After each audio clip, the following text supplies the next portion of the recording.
Hello students, last class we have completed in exercise 2.3 4 sums. Okay, now we are going to see exercise, the same exercise, fifth sum. Okay, already நம்ம வந்து 4 sum complete பண்ணியிருக்கோம். இப்போ fifth sum பார்க்க போகிறோம். சரியா? Okay, so question understand பண்ணிக்கலாம். First, to secure A grade, one must obtain an average of 19 marks or more in 5 subjects, each maximum 100 marks. If one scored 84, 87, 95 and 91 in first 4 subjects, means what is the minimum mark one scored in the 5th subject to get A grade in the course அப்படின்னு கொடுத்துருக்காங்க. இப்போது என்ன கொடுத்துருக்காங்க அப்படின்னா, ஒரு person வந்து fifth சப்ஜெக்டில் ஏ great எடுக்கணும் அப்படின்னா அவன் எவ்வளோ மினிமம் மார்க் எடுக்கணும் அப்படிங்கிறது தான் கொஸ்டின். சரியா? ஓகே, இதில் வந்து ஃபஸ்ட்டு 4 சப்ஜெக்ட் கொடுத்துட்டாங்க. ஃபிஃப்த் சப்ஜெக்ட் நம்மளுக்கு கொடுக்காதனால லெட் இட் பி எக்ஸ். அதனால் let the person obtain x marks in the fifth examination. Okay, then by the given condition. Given condition என்ன? ஏ கிரேட் எடுக்கணும் அப்படின்னா 90 ஆர் 90 மோராக இருக்கணும். அப்போது greater than or equal to 90 அப்படின்னு எடுத்துக்கிறோம். சரியா? ஸோ வந்து எல்லா ஆவரேஜ் என்ன கொடுத்துருக்காங்க, what is the minimum mark and one scored இந்த fifth subject to get a grade இந்த கோர்ஸ். அப்போ ஆவரேஜாக அவன் எவ்வளோ மார்க் எடுக்கணும் அப்படின்னு பார்த்தீங்கன்னா an average ஆஃப் 90 மார்க்ஸ் அப்படின்னு கொடுத்துருக்காங்க. an average ஆஃப் 90 மார்க்ஸ்னால் என்ன அர்த்தம்? an average ஆஃப் 90 மார்க்ஸ்னால் ஆவரேஜ்னு என்னது, எல்லா சப்ஜெக்டையும் ஆட் பண்ணி அந்த டோட்டல் நம்பர் ஆஃப் சப்ஜெக்ட்ஸை டிவைட் பண்ணணும். இங்கே எத்தனை சப்ஜெக்ட் இருக்குது? 5 சப்ஜெக்ட் இருக்குது. அப்போ 5 சப்ஜெக்டையும் ஆட் பண்ணி 5ஆல் டிவைட் பண்ணிட்டு நம்மளுக்கு ஆவரேஜ் வேல்யூ. அந்த ஆவரேஜ் வேல்யூ வந்து 90 இருக்கலாம், 90 விட அதிகமாக இருக்கலாம். அதுதான் நம்மளோட வேல்யூ. ஸோ அதுதான் நம்மளுக்கு ஏ கிரேட். ஏ கிரேட் எடுக்கணும்னா 90 இருக்கணும், அப்படி 90 விட அதிகமாக இருக்கணும். அதான் மீன். சரியா? ஸோ அதனால இந்த மாதிரி கண்டிஷன் வந்திருக்கு. ஸோ இதோட சிம்பிளிஃபிகேஷன் தான் ஃபாலோ பண்ணுங்க. தெரியும், எல்லாத்தையும் ஆட் பண்ணால் 357 ப்ளஸ் எக்ஸ் பை 5. இந்த 5 அந்த சைடு கொண்டு போனால் 450. ஸோ எக்ஸோட value greater than or equal to நம்மளுக்கு என்ன வருது அப்படின்னு பார்த்தீங்கன்னா 93 வருது. So thus the person must obtain minimum of 93 marks to get a grade in the course. சரியா? ஓகே, ஃபிஃப்த்து சம் கம்ப்ளீட் பண்ணிட்டோம். சிக்ஸ்த்து சம் பாருங்கள். சிக்ஸ்த்து சம்மை பொறுத்த வரைக்கும் அண்டர்ஸ்டாண்ட் பண்ணுனா தான் இந்த சம்மை ஈஸியாக சால்வ் பண்ண முடியும். பாருங்கள், a manufacturer has 600 liters of a 12% solution of acid. How many liters of a 30% acid solution must be added to it so that the acid content in the resulting mixture will be more than 15% but less than 18% அப்படின்னு கொடுத்துருக்காங்க. அவர் already வந்து எவ்வளோ percent வச்சுருக்காரு அப்படின்னு, எவ்வளோ litre வச்சுருக்காருன்னா 600 litre வச்சுருக்கிறாரு. அது கூட ஒரு 12%, அது கூட வந்து ஆஃப் 12% சொல்யூஷன் வந்து என்னது, ஆசிட் அப்படின்னு கொடுத்துருக்காங்க. ஸோ இதுலேருந்து நம்மளுக்கு என்ன தெரியும் அப்படின்னு பார்த்தீங்கன்னா, இப்போது அவருடைய இனிஷியல் லிட்டர்ஸ் வந்து அவர்கிட்ட இருக்கிறது 600% வந்து 600% வந்து இப்போ பாருங்கள், இப்போ 600 லிட்டர் இருக்குது அவர்கிட்ட. அதில் வந்து 12% வந்து கான்சன்ட்ரேஷன், அதாவது ஆசிட். ஸோ 12%. ஓகே, 12%னா 12/100. அதுக்கப்புறம் என்ன கொடுத்துருக்காங்கன்னு பாருங்கள், 30%. அது கூட எவ்வளோ ஆட் பண்ணுறாங்க அப்படின்னா, how many liters of a 30% acid solution must be added to it. இது கூட ஒரு how many லிட்டர்ஸுங்கிறது நம்மளுக்கு எவ்வளோ லிட்டர் ஆட் பண்ணுறாங்கன்னு தெரியாது. அப்போ 30% ஆஃப் எக்ஸ் வந்து இதை என்ன செய்கிறாங்க, ஆட் பண்ணுறாங்க. அப்படி ஆட் பண்ணும்போது நம்மளுக்கு கிடைக்கக்கூடியது வந்து என்னது அப்படின்னு பார்த்தீங்கன்னா ரிசல்ட்டிங் மிக்சர். நீங்கள் பாருங்கள், இப்போது ரிசல்ட்டிங் மிக்சர் அது எப்படி இருக்கும், இந்த மாதிரி இருக்கும் பாருங்கள். அதாவது ஃபஸ்ட்டு வந்து 600 இருக்குது, அதில் வந்து 12% வந்து என்னது, கான்சன்ட்ரேஷன்னா என்னது, ஆசிட் இல்லையா. ஸோ 12/100. ஓகே, இது கூட how many litres of 30% acid solution must be added கொடுத்துருக்காங்க. அப்போ ஹவு many லிட்டர்ஸுங்கிறது நம்மளுக்கு தெரியாது. எவ்வளோ பர்சன்ட், 30%. அப்போ 30% ஆஃப் எக்ஸ். ரைட்டா? இதுதான் நம்மளுடைய ரிசல்ட்டிங் மிக்சர். இது நம்மளுக்கு கரெக்டாக தெரியணும்.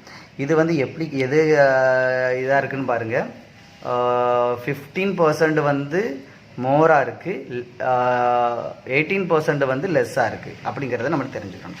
ஸோ மொத்த டோட்டல் வேல்யூ நம்மளுக்கு என்னது அப்படின்னா, இது கூட எதை ஆட் பண்ணுறாங்க, டோட்டல் மிக்சர், அது கூட ஒரு எக்ஸ், ஹவு மணி லிட்டருங்கிறது எக்ஸ் லிட்டர் ஆட் பண்ணுறாங்க. அப்போ 600 + x தான் டோட்டல் மிக்சர். அப்போ அந்த டோட்டல் மிக்சர் கூட எவ்வளோ பர்சன்டேஜ், டோட்டல் மிக்சர் கூட எவ்வளோ பர்சன்டேஜ் மோர்னு சொல்லியிருக்காங்க.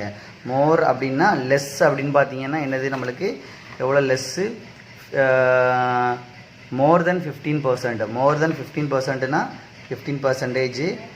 லெஸ் அப்படின்னா இது லெஸ் எவ்வளோ, 18%. அதுவும் என்னது தான், 600 + x தான், ரைட்டா.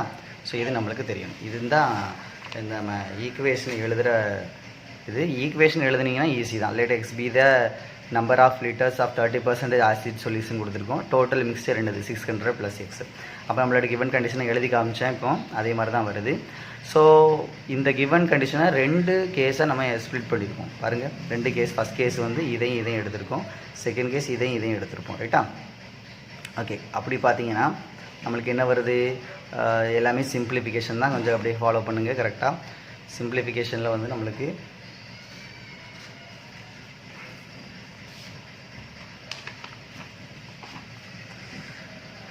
எல்லாத்தையும் 100ஆல் டிவைட் பண்ணியிருக்கோம் இதில். அப்புறம் இதில் எல்லாத்துலேயுமே 3ஆல் டிவைட் பண்ணியிருக்கோம். அதுக்கப்புறம் என்ன பண்ணியிருப்போம் அப்படின்னா உள்ள ஒரு மல்டிப்ளை பண்ணியிருப்போம். மல்டிப்ளை பண்ணால் ஆன்சர் வந்து நம்மளுக்கு என்ன கிடைக்கிது அப்படின்னு பார்த்தீங்கன்னா x > 120 கிடைக்கிது. கரெக்டாக ஃபாலோ பண்ணுங்கள். 5x, இந்த 5x வந்து இந்த சைடு போனால் 10 - 5xன்னு வரும். அப்போ 5xன்னு கிடைக்கும். இந்த 2400 இந்த சைடு வந்துன்னா -2400 வரும். அப்போ 3000லேருந்து 2400 சப்ட்ராக்ட் பண்ணால் 600. ஸோ x > 120 கிடைக்குது. சரியா? ஓகே, கேஸ் 2 இதே மாதிரி தான். கேஸ் 2 கரெக்டாக ஃபாலோ பண்ணுங்கள். 600 × 12/100 இந்த ரெண்டு எடுத்திருப்பாங்க. செகண்ட் 2 எடுத்திருப்பாங்க, செகண்டையும் தேர்டையும் எடுத்திருப்பாங்க, ரைட்டா. அதை கரெக்டாக ஃபாலோ பண்ணிங்கன்னா இந்த ஈக்குவேஷன் கேஸ் 2. அதுக்கப்புறம் இதையும் அதே மாதிரி நீங்கள் சிம்பிளிஃபை பண்ணினீங்க அப்படின்னா உங்களுக்கு என்ன கிடைக்கிது அப்படின்னா x > 300 அப்படின்னு கிடைக்கிது. ஸோ கேஸ் 1 கேஸ் 2லேருந்து நம்மளுக்கு என்ன வருது, 120 < x <300 அப்படின்னு கிடைக்கிது. சரியா? ஓகே, அப்போ நம்மளுக்கு வந்து அப்போ அந்த லிட்டர்ஸ் எப்படி இருக்கும், <120 லிட்டர்ஸாக இருக்கும், கிரேட்டர் தென் 120 லிட்டர்ஸாக இருக்கும், <300 லிட்டர்ஸாக இருக்கும். ஓகே, இது 7, 8, 9 நீங்களே ட்ரை பண்ணுங்கள். அந்த சம்மோட ஹிண்ட்டு வந்து நோட் பண்ணி வச்சுக்கோங்க. சம்மோட ஹிண்ட்டை நோட் பண்ணி வச்சுக்கோங்க. 7th கொஸ்டினோட ஹிண்ட் வந்து நம்பர்ஸை வந்து x + 2ன்னு எடுக்கணும். அப்போ கிவன் கண்டிஷன் படி x > 10, x + 2 > 10, அந்த சம்மு வந்து <40 கொடுத்துருக்காங்க. ஸோ இந்த ரெண்டையும் ஆட் பண்ணால் <40 அப்படிங்கிறத நோட் பண்ணிக்கோங்க. 8th கொஸ்டினோட ஹிண்ட் பார்த்துக்கோங்க. அந்த h of t வந்து 495 எடுத்து டீயோட வேல்யூவை கண்டுபிடிக்கணும். h of t வந்து 495 எடுத்து டீயோட வேல்யூ கண்டுபிடிக்கணும், ரைட்டா.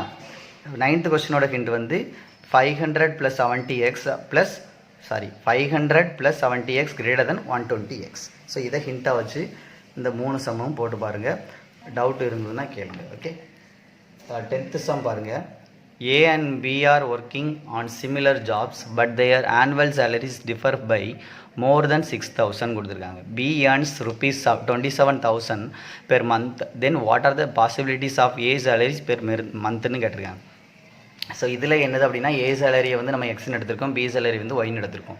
பட் பி சேலரி வந்து 27,000 கொடுத்துட்டாங்க. ஸோ ஒய்யோட வேல்யூ வந்து 27,000. Okay, what are the possibilities? இல்லை என்ன கொடுத்துருக்காங்க அப்படின்னா 6,000 ஆனுவல் சேலரி வந்து 6,000 டிஃபர் ஆகுது. அப்போ மந்த் சேலரினா அதை 12 டிவைட் பண்ணிட்டீங்கன்னா 6,000 டிவைடட் பை 12. ஸோ 6,000 12 நீங்கள் டிவைட் பண்ணினீங்கன்னா உங்களுக்கு என்ன வரும் அப்படின்னு பார்த்தீங்கன்னா 500 அப்படின்னு கிடைக்கும். ஸோ அதுதான் இந்த இதில் பார்த்துருப்பாங்க. இதில் நம்மளுக்கு வந்து சேலரி டிஃபரன் தான் கொடுத்துருக்காங்க. அப்போ ஏ சேலரி அதிகமாகவும் இருக்கலாம், கம்மியாகவும் இருக்கலாம். டிஃபரன்ஸ் தான் கொடுத்துருக்கிறதுனால ஒன்றில் x - y இருக்கும், இல்லைனா y - x இருக்கும், ரைட்டா. ஓகே, ஓகே, இந்த இடத்துல வந்து நம்மளுக்கு வந்து அப்போ x - y > 6,000/12ன்னு ஏன் போட்டோம் தெரியும் உங்களுக்கு. ஆனுவல் சேலரி கொடுத்துருக்காங்க, நம்மளுக்கு மந்த்து தான் வேணும். அப்போ 6,000/12. ஸோ நம்ம கட் பண்ணால் 500. அப்போ x > 27 500 வந்துடும். இங்கே அதே மாதிரி தான் பண்ணியிருப்போம். y - x ஆனால் அப்போது நம்மளுக்கு 26,500 > xன்னு வரும். கேஸ் 1 கேஸ் 2ல பார்த்தீங்கன்னா what are the possibilities a salary per month வந்து ஒன்றில் a salaries per month less than 26,500 or greater than 27,500 அப்படின்னு இருக்கும். சரியா? ஓகே ஸ்டூடெண்ட்ஸ், இந்த பார்ட்டோட இந்த சம்மோட நம்மளுக்கு இந்த எக்ஸசைஸ் கவர் ஆகுது, 2.3 கவர் ஆகுது. இதில் ரிலேட்டட் எக்ஸாம்பிள்ஸை டூ பண்ணுங்கள். அதில் டவுட் இருந்ததுன்னா என்கிட்ட கேளுங்க, நான் சொல்கிறேன்.